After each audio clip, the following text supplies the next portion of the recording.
अगर इस लाइन में आपने एंटर करना है और आप पार्टिसिपेशन चाहते हैं, पेशेंस आपको रखनी पड़ेगी। मेरा और बहुत सारे लिसनर का यही सवाल है कि आपने ये रियल एस्टेट वाला वो शुरू कैसे किया। मैं ये चाह रहा था एक ऐसी चीज मुझे मिले जहाँ पर हर चीज अवेलेबल हो। जैसे यूथ बहुत ही क्रिप्टो की साइड जा रहा है, म्यूचुअल फंड्स हो गए, तो आपके हिसाब से इसमें ज्यादा बढ़िया रहेगा कि उनको अपना रियल एस्टेट में आना चाहिए। वंश, आपने एक बात सुनी होगी कि प्रॉपर्टी कभी धोखा नहीं देती। लोग उसमें एंटर करना क्यों चाह रहे हैं कि उसमें आराम है, बहुत इजीली हम पैसा कमा सकते हैं, but that is not a way to earn money. मेरा भी एक सवाल था कि हमें होम अपना रेंट करना चाहिए या हमें बाय करना चाहिए। इस सवाल का जवाब दो तरीके से हो सकता है कि आजकल लोग दिखाते कुछ हो रहा है, पर जब माल लगाने की बारी आती है वो बहुत लेस में कर देते हैं। मैं आपको ना चैलेंज दे सकता हूँ आपके चैनल के माध्यम से। हमने जो भी इसमें मटेरियल यूज किया है, जो क्वालिटी यूज की हुई है ना, वो लोगों अपने घरों में यूज करते हैं। ये हमारा घर है, पूरी इंपीरियल हमारा घर है। जब आपका करियर स्टार्ट हो रहा था तो आपके स्ट्रगल्स क्या थे या हर्डल्स क्या थे, आपको जो रोक रहे थे इस लाइन में? स्ट्रगल्स और हर्डल्स तो सर अगर जो ना आए तो फिर बिजनेस चलता ही नहीं।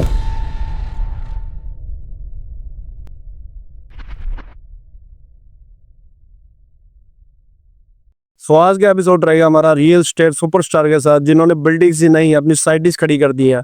उनकी टीम में कुंवर और लकी राणा, और उन्होंने स्क्रैच से शुरू किया था और आज बहुत ही बड़े बिलियनर है। उनके साथ जो टीम है, उनके जो को फाउंडर है, उनके जो डेवलपर है आकृति डिजाइन्स एंड कंस्ट्रक्शन, जो उनके विजन को रियलिटी में करते हैं कन्वर्ट। और आज हम जानेंगे उनका माइंडसेट क्या था, उनका अपना विजन क्या था, और हम अगर एंटर करना चाहते हैं इस रियल एस्टेट में तो कैसे कर सकते। So welcome to the vision by Vansh. आज मेरा पहला पॉडकास्ट आपके साथ, और ये भी प्रॉपर्टी का है। मेरा और बहुत सारे लिसनर का यही सवाल है कि आपने ये जो रियल एस्टेट वाला है वो शुरू कैसे किया। सबसे पहले वंश पावा जी, आपका बहुत बहुत स्वागत है हमारे यहाँ पे। आप आए, बहुत अच्छा लगा। एक खोज से इसकी शुरुआत हुई। जैसे कि अब मैं खुद अपने घर के लिए प्लॉट सर्च कर रहा था, और मैं ये चाह रहा था कि मैं एक ऐसी चीज़ मुझे मिले जहाँ पर हर चीज़ अवेलेबल हो। आई मीन टू से कि स्विमिंग पूल, पार्क हो बच्चों के खेलने के लिए, जहाँ पर बच्चों का अच्छे से टाइम स्पेंड हो, सड़क अच्छी हो, चौड़ी हो, कि जहाँ कोई भी किचकिच ना हो गाड़ी खड़ी करने की बीच में इधर, और एक अच्छा एम्बियंस हो, ग्रीनरी हो, और हर चीज़ ऐसी लगे कि जहाँ हाँ कि हम यहाँ रहें और एक अच्छा फील आए, कंफर्ट फील आए। तो वो खोजते खोजते हमने एक यहाँ पे इम्पीरियल गार्डन की शुरुआत हुई हमारे से। और हम शुरू में तो बहुत अपने आप को ऐसा फील कर रहे थे कि भी नहीं, हम नहीं कर पाएंगे, बट आहिस्ता आहिस्ता आहिस्ता आहिस्ता टाइम के साथ और कॉन्फिडेंट आता गया, और हम यहाँ तक इसको कंप्लीट करने में कामयाब हुए। तो जैसे कि इंपीरियल गार्डन में एक बहुत ही अलग बज़ आया था मार्केट में, तो उसकी सक्सेस के पीछे क्या क्या राज है आपके? उसकी सक्सेस के पीछे मैं अगर जो राज की बात कहूँ, राज तो वैसे कोई नहीं है, एक यूनिट का काम है। मैं अपनी सारी टीम का बहुत धन्यवाद करता हूँ, और वो बहुत मेरे साथ हर टाइम कंधे से कंधा मिला के खड़ी है, और पूरे हर टाइम हर जगह साथ दे रही है, और वो काम करने में एकदम आगे आते हैं। अगर जो एक आवाज़ लगाते हैं तो एक ये यूनिट का काम है, तो दैट्स वाई कि भी यूनिट के बगैर ये संभव नहीं है। तो सब यूनिट को, मैं अपनी सारी टीम को भी इसका श्रेय देना चाहता हूँ।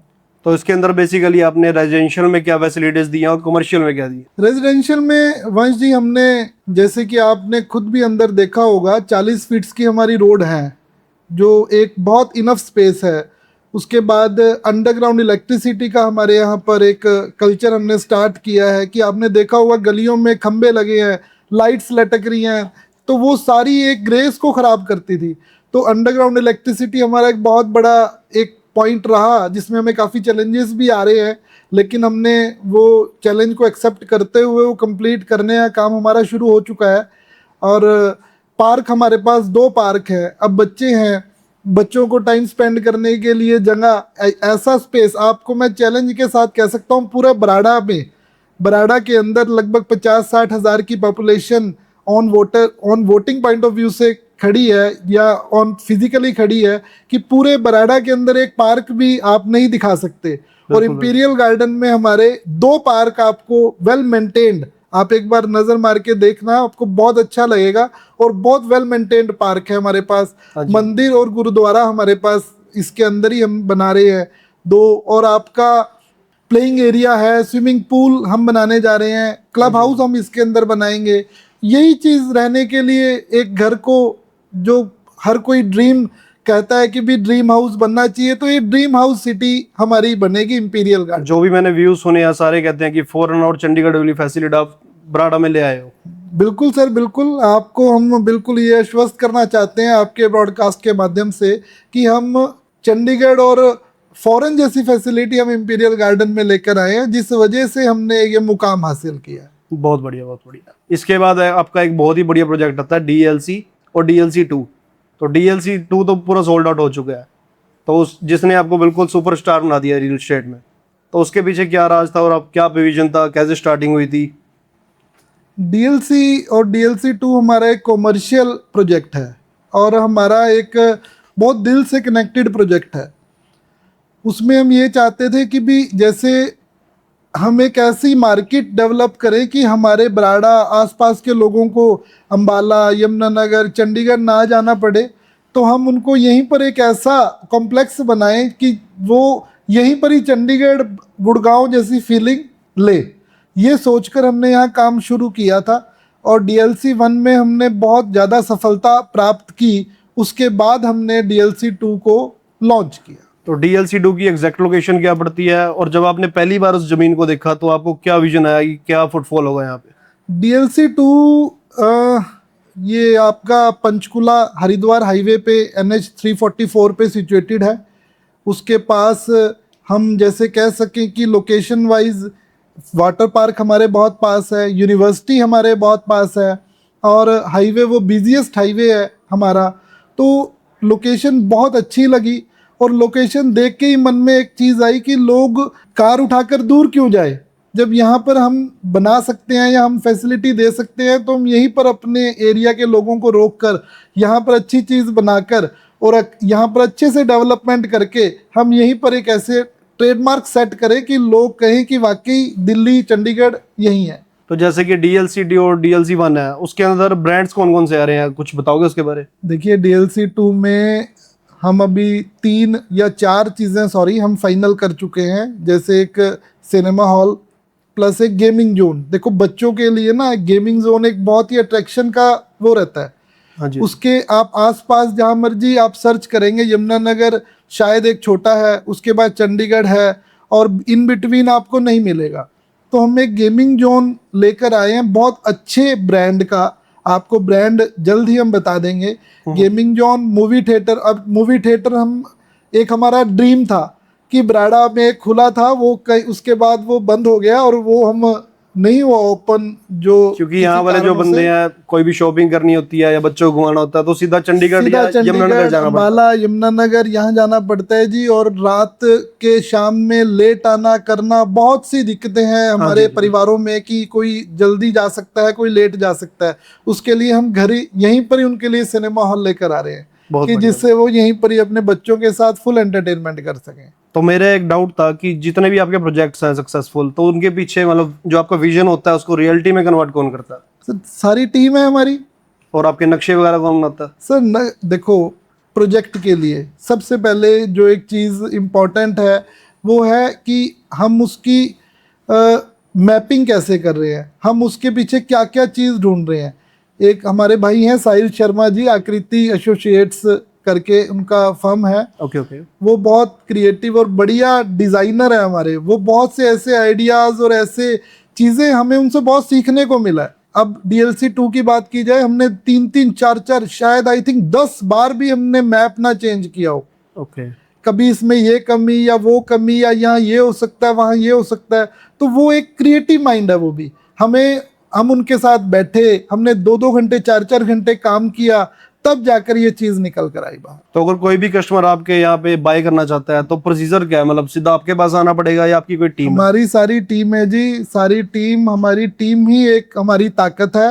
वो किसी के पास भी आए, वो आपको हमारे से ना एक चीज़ और आपको अच्छी लगेगी और कस्टमर को भी अच्छी लगेगी। यहाँ ये कोई नहीं है कि भी उसके पास जाने से ये रेट मिलेगा, इसके पास जाने से ये रेट मिलेगा। हमारी चीज़ का एक फिक्स हम प्राइस पे काम, मॉडल पे हम काम कर रहे हैं। तो ऐसा कुछ नहीं है कि भी इसके पास आएंगे ये हो जाएगा, उसके पास जाएंगे वो हो जाएगा। एक क्लैरिटी जो व्यापार में होनी चाहिए वो हमारे व्यापार के अंदर है। तो आप हमारी टीम से, मुझसे जब मर्जी संपर्क कर सकते हैं, जब मर्जी कांटेक्ट कर सकते हैं, हम ऑलवेज अवेलेबल है सबके लिए। तो इंपीरियल्स में कोई अभी आपके पास पड़ा रेजिडेंशियल में कि सब सोल्ड आउट? इंपीरियल में हमारे पास 10% रेजिडेंशियल इन्वेंट्री है जो अभी हमने सोल्ड नहीं की, और हम ये चाह रहे हैं कि भी जैसे हमारी डेवलपमेंट कंप्लीट हो उसके बाद हम सोल्ड करें। बट अगर कोई बनाने, जैसे कि हमारी मेन सोच क्या है जी कि कोई इन्वेस्टर पॉइंट ऑफ व्यू से अब हम इंपीरियल में उसको रेजिडेंशियल प्लॉट ना दें, हम उसको दें जो एंड यूज़र है जो बनाना चाह रहा है, ताकि उसको रीजनेबल प्राइस पे वो मिल सके। इन्वेस्टर पे जाएगा वो देखो कुछ ना कुछ प्लस होके आगे एंड यूज़र पे जाएगा। हमारे मन में यही है कि वो एंड यूज़र तक पहुंचे, और इसीलिए हम अभी भी एंड यूज़र पे ही प्रेफरेंस करते हैं। अब पीछे आपने देखा होगा 6-7 घरों के काम लग चुके हैं, तो वो उनके पास एंड यूज़र पे पहुंचा, तो वो हमारे लिए भी बहुत एक बड़ी बात है कि वो बनाना शुरू करे, यहाँ रहना शुरू करे, यहाँ डेवलपमेंट हो। यही हर कोई चाहता है, जिस बिल्डर का सपना होता है कि उसकी सोसाइटी डेवलप्ड हो। और यहाँ जैसे एरिया में बहुत मैंने बिल्डर देखे हैं जो कि मतलब साइट ले लेते हैं, उसके बाद बहुत टाइम लगाते हैं, ड्रीम कुछ और दिखा देते हैं पर होता कुछ हो रहा है। पर आपने उस चीज़ को इम्प्लीमेंट किया और बहुत अच्छा सक्सेस रेट था। वंश जी, जब हमने इस लाइन में एंटर किया तो एक क्या बेंचमार्क सेट हुआ था कि एक लैंड ली, उस पे लैंड से ही मिट्टी उठाई, सड़क बनाई, मैप बनाया, उसको बेचा, दैट्स इट। उसके बाद वहाँ पर लोग इतने, कोई 6 महीने या 1 साल बाद आ रहा है तो प्लॉट को ढूंढना पड़ता था कि ये मेरा है या वो मेरा है। हमने उस चीज़ को, सबसे पहले वो चीज़ बदली, हमने कस्टमर का ट्रस्ट जीता। हमने क्या किया, हमने ग्राउंड लेवल पे काम किया। आपको एक बात बताता हूँ बहुत इंटरेस्टिंग सी, जब हमने इंपीरियल ली, हमने 4 महीने जब यहाँ पर काम किया तो लोगों को यही नहीं पता था कि हम यहाँ एक टाउनशिप बना रहे हैं या स्कूल बना रहे हैं या कॉलेज बना रहे हैं। सब सस्पेंस में थे। लेकिन जब तक हमने अपने काम को कंप्लीट नहीं किया या हमने अपना काम लोगों को नहीं दिखाया, तब तक हमने इसका मैप भी आउट नहीं किया। पहले हमने लोगों को काम करके दिखाया, पहले लोगों का विश्वास जीता, हमने उनको ये भरोसा दिलवाया कि जो हम बोल रहे हैं वो करेंगे। पहले शुरू में लोगों ने नहीं विश्वास किया, बहुत हमें दिक्कतें आई। हम अपनी, हमारी जो टीम है, हम 3 लोग, हम आते थे सुबह और सुबह आके शाम को ऐसे ही चले जाते थे, बट लेकिन हमने हौसला और हिम्मत नहीं छोड़ी, पूरी श्रद्धा और ईमानदारी से काम किया। तो पेशेंस का कितना बड़ा रोल आपकी लाइफ में? Patience is must in this line. मैं अपने सभी जो हमारे साथ के या यूथ हैं, हम उनको यही कहना चाहूँगा कि अगर इस लाइन में आपने एंटर करना है और आप पार्टिसिपेशन चाहते हैं तो फर्स्ट ऑफ ऑल पेशेंस आपको रखनी पड़ेगी। उसके बिना इस लाइन में कुछ नहीं है। तो हमने जैसे पेशेंस रखा, 6 महीने 8 महीने बहुत पेशेंस से काम लिया। कई बार मन में ये चीज़ भी आती थी कि हम एक अच्छी लाइन में ऑलरेडी थे, हम मंडी में थे, सेलर लाइन में थे, फर्टिलाइज़र लाइन में थे, ये छोड़ के हम इस लाइन में आए। लेकिन हमें शुरू में बहुत पेशेंस रखने के बाद हमें ये मुकाम हासिल हुआ। तो जैसे कि लोगों में ट्रेंड है कि फॉरेन चले जाते हैं, उनको लाइफस्टाइल नहीं मिलता, पर आपने वो ले आके दिया है। तो आपने, आपका ये विजन स्टार्ट कहाँ से हुआ था, कहाँ से आपकी सोच ये पैदा हुई थी? वंश जी, हम जैसे चंडीगढ़ जाते थे या हम दिल्ली जा रहे हैं तो ना एक देखकर ये आता था मन में कि यार यहाँ पर देखो कितनी अच्छी टाउनशिप्स हैं और गेटेड सोसाइटी हैं, एज अ सिक्योरिटी कितना बढ़िया है, एज अ एक लाइफस्टाइल वहाँ जाकर ये लगता था कि भी लाइफस्टाइल लोग जी रहे हैं। फिर मन में यही बात आती थी कि भी दिल्ली या वहाँ पर क्यों, यहाँ पर क्यों नहीं लाइफस्टाइल जी सकते। हमें स्टार्टिंग में कई लोगों ने ये बात बोली कि बराड़ा कि छोटा टाउनशिप है, यहाँ पर आप ये इतनी चीज़ें आप दे रहे हो, आप सरवाइव नहीं कर पाओगे, आप यहाँ से भाग जाओगे, आप ये करोगे। बट मन में एक बहुत बड़ी वो थी इच्छा शक्ति कि हमने इसको कंप्लीट करना है, और आज जहाँ पर हैं वो सब कुछ इंपीरियल गार्डन की वजह से है। तो जैसे कि प्रॉपर्टी का काम होता है तो साइकोलॉजी बहुत मैटर करती है, तो आप उसको मैनेज करने के लिए क्या करते हो, मतलब मेडिटेशन करते हो या क्या कुछ करते हो? नहीं, मेडिटेशन तो ज़रूरी है ही है जी। चलो, मेडिटेशन एक वो साधन है कि जिससे हम अपनी कंसंट्रेशन लेवल को बढ़ा सकते हैं, वो भी ज़रूरी है। और भी कई चीज़ें हैं, हम जब यार दोस्त इकट्ठे होते हैं, हम उनके साथ लॉन्ग ड्राइव पे चले जाते हैं और उनके साथ टाइम बिताते हैं, और घर वालों के साथ कभी चले जाते हैं, तो कंसंट्रेशन बढ़ाने के कई चीज़ें हैं। हर एक का अपना अपना इंडिविजुअल पॉइंट ऑफ व्यू है। और आजकल जैसे यूथ बहुत ही क्रिप्टो की साइड जा रहा है, और जैसे म्यूचुअल फंड्स हो गए, तो आपके हिसाब से क्या रिस्क रहता है? इसमें ज़्यादा बढ़िया रहेगा कि उनको अपना रियल एस्टेट में आना चाहिए? वंश, आपने एक बात सुनी होगी कि प्रॉपर्टी कभी धोखा नहीं देती। हाँ जी। और ये एक सच बात है, वो धोखा नहीं देती। आप इसके अंदर मेहनत करोगे, और जो आज डिजिटलाइजेशन हो रही है, लोग उसमें एंटर करना क्यों चाह रहे हैं? कि उसमें आराम है, लोग आराम के पीछे जा रहे हैं कि हाँ, हम वहाँ बैठे बैठे या कुछ भी बहुत इजीली हम पैसा कमा सकते हैं। हाँ जी। But that is not a way to earn money. आप मेहनत करके जो चीज़ हासिल करोगे, उसका मज़ा ही कुछ और है। और उसके बाद मतलब जो आपकी साइट्स हैं, वो कौन कौन से लोग सुटेबल है जो बाय कर सकते हैं? मतलब किन के आसपास पड़ती है या किन के वे में पड़ती है? ये तो हमारी इंपीरियल, मान लो ये ब्राडा के वे में पड़ती है, MM यूनिवर्सिटी पास है, मुलाना पास है, और बहुत से गांव हमारे जो विलेजेस बहुत आसपास लगते हैं, उनके सबके लिए सुटेबल है। और हाईवे वाला प्रोजेक्ट तो मैं कहूँगा पूरे हरियाणा के लिए सुटेबल है, हाँ जी। क्योंकि पूरे हरियाणा की कनेक्टिविटीज हाईवेज के कारण ही हो सकी है। हाँ जी। हमारी गवर्नमेंट ने जो हाईवेज बनाए हैं, वो कनेक्टिविटी इतनी ज़्यादा स्ट्रांग कर दी है कि अब कहीं भी आना जाना बहुत आसान है। हाँ जी। तो मैं ये नहीं कहूँगा कि इस जगह के लिए सुटेबल है, उसके लिए सुटेबल है, मैं तो कहूँगा पूरे हरियाणा के लिए सुटेबल है हमारी साइड। बहुत अच्छी। तो आजकल के यूथ, और मेरा भी एक सवाल था कि हमें होम अपना रेंट करना चाहिए या हमें बाय करना चाहिए? क्योंकि आजकल जेंजीज में बहुत ही ट्रेंड है कि रेंट पे ही चलो पूरी जिंदगी। इस सवाल का जवाब दो तरीके से हो सकता है कि अगर आपने सुना है ना कि हमारे पुराने जो बुजुर्ग है, वो ये कहते थे घर अपना।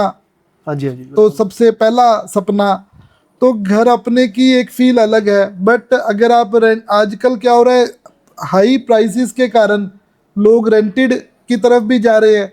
बट दैट इज द, ये भी एक अच्छा ऑप्शन है, ऐसा नहीं है। वो तो आपके ऊपर और आपकी वो पर एट द कैपेबिलिटी एंड अपना एक घर होना चाहिए। होना चाहिए। अपना घर बहुत ज़रूरी है। और क्योंकि जैसे कि इन्फ्लेशन बढ़ रही है आजकल, तो आजकल के मतलब 10 ईयर्स बाद ऐसे भी हो सकता है। एक बात और है अपना वंश जी, कि जब ना हमने ये साइट डेवलप की, तो क्या होता था कि कोई अगर विजिट करने आता था ना, तो चला जाता था। लेकिन अगर उसके साथ उसकी फैमिली विजिट करने आती थी, बच्चे या उनकी वाइफ साथ होते थे, या घर में और बुजुर्ग होता था, तो वो वही खड़ा होके ये कहता था हमने यहीं पर ही प्लॉट लेना है। हमारे साथ 5-6 ऐसे इंसिडेंट हुए हैं जिनके बच्चे जिद करके यहाँ प्लॉट लेकर गए। एक कहा जाता है कि ये रियल एस्टेट में बहुत ही ज्यादा इन्वेस्टमेंट चाहिए, मतलब जिसके पास पैसा है वही शुरू कर सकता है। तो अगर कोई 22-23 साल का बच्चा कोई भी अपना स्टार्ट करना चाहता है, तो स्टार्टिंग पॉइंट क्या है? मतलब लिटिल पॉइंट्स क्या होते हैं उसके? नहीं, ऐसा नहीं है कि बहुत ज़्यादा पैसा चाहिए। हम जब इस लाइन में आए थे, हमने कोई इतना, मैं आपको कहूँ कि इतने ज़्यादा पैसे या हमारे पास थे भी नहीं। और जितने हमारे पास थे, हमने वही उसी से स्टार्ट किया। जितने से भी वो मिनिमम स्टार्ट कर सकता है, उससे एंटर करे, सीखने को मिलेगा। और बहुत इतना सीखने को मिलेगा कि वो डे बाय डे ग्रोथ ही करेगा। हाँ जी। ऐसा नहीं है कि भी आपको उसके लिए कोई एक ह्यूज अमाउंट चाहिए। एक वो माइंड सेटअप हो रखा है ना कि भी इतनी अमाउंट चाहिए, जिस वजह से कोई स्टार्ट ही नहीं करना चाहता कि उसके लिए उतना चाहिए। ऐसा कुछ नहीं है, वो स्टार्ट करे। एक मिनिमम स्लैब है, मिनिमम एक रेशो है, उसमें वो इन्वेस्ट करे तो वो ग्रोथ ले सकता है उससे भी। तो जैसे कि ये पहले कॉलोनियां काट देते, उसके बाद कोई मार्केटिंग टीम नहीं होती थी, तो आपने क्या स्ट्रेटजीज उठाई है मतलब उसके लिए, प्रमोट करने के लिए? हमने सर अपनी मार्केटिंग और एडवर्टीजमेंट टीम बहुत स्ट्रांग है। तो आप उसमें प्रमोशंस कराते हो? हम डे बाय डे और जैसे जैसे टाइम के अकॉर्डिंग हम प्रमोशंस करवाते हैं। हम अलग अलग तरीके ढूंढते हैं एडवर्टीजमेंट के, और बहुत सी ऐसी एक्टिविटीज़ भी कराते हैं कि भी जिससे हमारी प्रमोशन हो। क्योंकि विदाउट प्रमोशन हम रीच ही नहीं कर पाएंगे किसी से, और रीच करने के लिए, किसी को अपने पास लाने के लिए, हमें प्रमोशनल एक्टिविटीज़ करनी पड़ेंगी। और सबसे बढ़िया बात मैंने सुनी है कि इंपीरियल और डीएलसी में जो भी एनआरआईज हैं, उन्होंने बहुत ज़्यादा इन्वेस्ट करा। बिल्कुल सर, अभी आपके इंटरव्यू से पहले एक एनआरआई हमारे साथ ही थे, और अभी भी वो बाहर ही बैठे हैं। उन्होंने, वो 8 महीने पहले जर्मनी से आए थे, और उन्होंने हमसे प्लॉट लिया था। आज वो डबल की पोजीशन पे खड़े हैं, डबल की। और वो, मैं अगर जो वो यहाँ होते मैं उनका आपको रिएक्शन दिखाता कि ही सो एक्साइटेड कि मैंने आज तक लोगों का ये देखा था उनके साथ पहले क्या हुआ था। जब वो पहले आए उन्होंने प्लॉट लिया, कहते जब मैं वहाँ गया तो मुझे प्लॉट नहीं मिला, वो बड़ी बड़ी झाड़ियाँ खड़ी थी और मुझे बहुत मुश्किल हुई ढूंढने में। और करता जब मैं अंदर जाके आया ना बाहर से तो मुझे ये फील आया कि हाँ ये मेरा प्लॉट है, कि आपने इतनी सफाई और इतनी हमारे प्रॉपर मार्केशन है हर चीज़ की कि एक इंच का भी फर्क नहीं आ सकता। वो देख के वो इतना वो मुझे कहने लगा कि मुझे एक और प्लॉट चाहिए बट अनफॉर्चुनेटली वो साथ वाला मांग रहे थे, वो हमारे पास था ही नहीं। बहुत बढ़िया, बहुत बढ़िया। और साथ में जैसे आजकल लोग दिखाते कुछ हो रहा है पर जब माल लगाने की बारी आती है वो बहुत लेस में कर देते हैं, तो उसमें आपको क्या राय है? मतलब अच्छा लगाना चाहिए? मैं आपको ना एक चैलेंज दे सकता हूँ आपके चैनल के माध्यम से। हमने जो भी इसमें मटेरियल यूज्ड किया, ईंट पत्थर रेत से लेकर, अगर एक आप हर एक की टेस्टिंग करा सकते हैं। जो क्वालिटी यूज की हुई है ना वो लोगों अपने घरों में यूज करते हैं। ये हमारा घर है, पूरी इंपीरियल हमारा घर है। हमने यहीं पर अपना सपनों का महल हम यहीं बना रहे हैं। हम जो यहाँ पर 3 लोग मेहनत कर रहे थे, तीनों के घर हमारे यहीं बन रहे हैं। बहुत बढ़िया, बहुत बढ़िया। और साथ में कमर्शियल्स में क्या क्या आ रहा है? यहाँ पे कुछ आया अभी तक? कॉमर्शियल में जी अभी यहाँ पर आपने जिम, हमारी बहुत हाई क्लास जिम चल रही है, A1 जिम में। A1 gym. और एक अभी विद इन 10 to 15 डेज एक आइसक्रीम हाउस खुलने जा रहा है। और एक हम 2-3 ऑप्शंस और हैं, वो अभी हम बोलना ठीक नहीं होगा जब तक हम उसमें टोटली कमिटेड ना हो, तो अभी मैं वो नहीं बता सकता। बट लेकिन हम बहुत जल्द यहाँ पर एक अच्छा फूड हम बनाने की कोशिश में है कि बराड़ा वाले आएँ और कार पार्किंग में लगाएं और अपना फूड एंजॉय करें। और इसके साइज क्या रहेंगे? मतलब कमर्शियल हमारे कमर्शियल के एक ही साइज है, 15 फीट फ्रंट है और 65 फीट बैक है। और all the 42 SCOs are in the same size. और रेजिडेंशियल में कितने गज मिल जाते हैं? रेजिडेंशियल में हमारे पास स्टार्टिंग 176 गज से लेके 400 गज तक है। ठीक है, ठीक है। और डीएलसी में जो आपने डीएलसी और डीएलसी 2 काटी है उसके अंदर क्या आपने फाउंटेन्स भी रखे हैं? और जैसे आजकल बराड़ा के पास बारिश बहुत रहती है, हमारे पास प्रॉपर ड्रेनेज सिस्टम है, वाटर सिस्टम है और आपका प्रॉपर लाइटिंग, पार्किंग और हर चीज़ जो एक कॉमर्शियल कॉम्प्लेक्स में होनी चाहिए, आपको वो सारी फैसिलिटीज़ वहाँ मिलेगी कि आप को जब वहाँ एंटर करो तो ये फील आए कि यू आर इन चंडीगढ़ और एक अच्छी सिटीज़ में हो, कि आप एक अच्छा एम्बियंस आपको हम दे पाएँ। हमारा यही कमिटेड है, हम इसी तरह कमिटेड है आपके साथ। तो आपके वहाँ पे फुटफॉल कैसा रहता है? मतलब हाईवे पे, मतलब जैसे हाईवे पे फुटफॉल अच्छा है, लेकिन जैसे ही अब और हम ब्रांड्स को अप्रोच करेंगे और एक अच्छा वहाँ पर एम्बियंस तैयार करेंगे तो अपने आप फुटफॉल बढ़ेगा। फुटफॉल बढ़ाने के लिए हमने अभी आपको बताया जो सिनेमा हॉल लेकर आ रहे हैं, गेमिंग जोन लेकर आ रहे हैं, सिर्फ उसके लिए लेके आ रहे हैं फुटफॉल बढ़े। फुटफॉल बढ़ेगा तभी इन्वेस्टर्स को भी एक कॉन्फिडेंस आएगा और उनको पुशअप मिलेगा। और प्रॉपर्टी का काम अगर कोई शुरू करता है तो उसको सिंगल में करना चाहिए या एक टीम में करना चाहिए? सर देखो, टीम के बिना कुछ भी नहीं है। टीम से ही आदमी को एक मोटिवेशन भी मिलती है, सपोर्ट मिलता है। कई बार क्या होता है, आदमी बहुत सी चीज़ें अपने माइंड में लेकर चल रहा होता है, जब आप टीम में बैठे हो तो उनसे डिस्कस करो तो बहुत सी सलाह मिलती है। तो मेरी नज़र से तो टीम के साथ ही एक अलग, क्योंकि बड़े प्रोजेक्ट्स होते हैं और हौसला भी चाहिए होता है और पैसा भी चाहिए होता है इस पर। टीम जरूरी है जी, टीम के बिना कुछ नहीं है। तो लोगों का बड़ा कहना था कि आपके जैसे तीनों प्रोजेक्ट हैं, बहुत लोगों के नहीं जाते सक्सेसफुल, तो आपके तीनों गए हैं, तो मैजिक फॉर्मूला क्या था इसमें? कोई एक यूनिक चीज? मैजिक फॉर्मूला टीम ही थी, है ना? टीम थी। ठीक है, ठीक है। उन्होंने हर टाइम, हर जगह, हर मोड़ पर अगर मैं कहीं पर रुका भी हूँ, मुझे पूरा पुश करने का काम किया। बाकी बाबा श्याम हैं जी, जिन्होंने हमें सहारा दिया, यहाँ तक पहुँचवाया, उनसे ऊपर कुछ ही नहीं। तो जब आपका करियर स्टार्ट हो रहा था तो आपके मतलब स्ट्रगल्स क्या थे या हर्डल्स क्या थे आपको जो रोक रहे थे इस लाइन में? स्ट्रगल्स और हर्डल्स तो सर अगर जो ना आए तो फिर बिजनेस चलता ही नहीं। अपनी मंजिल तक पहुँचने वाली कहावत है ना जी, तो बड़ी मुश्किलें आई हैं बट लेकिन हम पहुँच गए हैं। वो सब उस परमात्मा के मर्जी और मेरी टीम का साथ, जिन्होंने हर मोड़ पर, हर जगह मेरे साथ कंधे से कंधा मिलाकर खड़े रहे। बहुत बढ़िया, बहुत बढ़िया। So it was nice to meeting you Arun sir, बहुत बढ़िया। और आप बहुत बड़ी मोटिवेशन बन चुके हैं बराड़ा वालों के लिए, और बराड़ा क्या, चंडीगढ़, यमुनानगर वालों के लिए, सारों के लिए आप मोटिवेशन हो। और आपकी जो टीम है लक्की जी, कुंवर जी, और आप एक मतलब लेजेंडरी लीडर्स बन चुके हो अपने एरिया के। बहुत बहुत धन्यवाद जी। ये सब मिलके ही यहाँ तक पहुँच पाए हैं। अकेले के लिए एक मुकाम हासिल करना बहुत मुश्किल है, बहुत मुश्किल वाली बात। मतलब आप 3 लोग हो और आपका लक्ष्य एक ही है, तो वही है, कंसिस्टेंसी इज द की है। बिल्कुल बिल्कुल सर, बहुत बिल्कुल। थैंक यू जी। धन्यवाद।